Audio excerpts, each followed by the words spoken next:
2021 metų Audi Q5, 35 tūkstančiai mylių, atsiprašau, juoda spalva, balandžio 2 aukcionas, parsiduoda draudimo įmonės.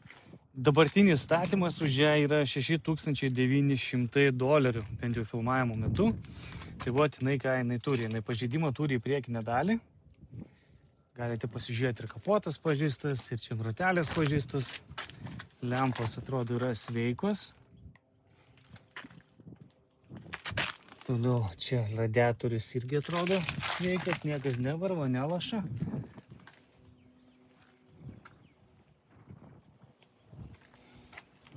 Čia paėjęs tarpai. Šono čia daugiau iš kosmetinės pusės. Atrodo, kad viskas tvarkingai, galinės durys atsidaro gerai, nepaėjusios. Turi žiauriai gražų rudą saloną, to aš jums apeisiu, parodysiu. Yra bamperis, bet kaip žinote, bamperį sudėti. Bet jie didžioje dalimi turbūt būna sulūžę, prigrūdžia bereikalingai. Kaip minėjau, quattrinė, Q5, 2 litrai, priekis galas parktronikai. Pasižiūrim iš šitos pusės. Jo, vidus labai gražus ir medis, ir oda.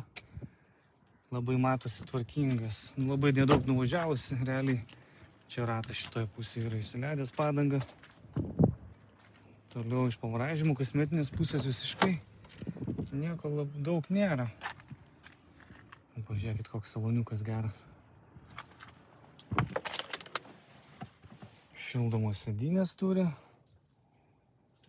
Čia irgi viskas atrodo tvarkingai. Mašina šiaip rašo, kur jis ir važiuoja, bet kaip visą laiką akumuliatoriai turbūt išsėdi. Juodos lubos.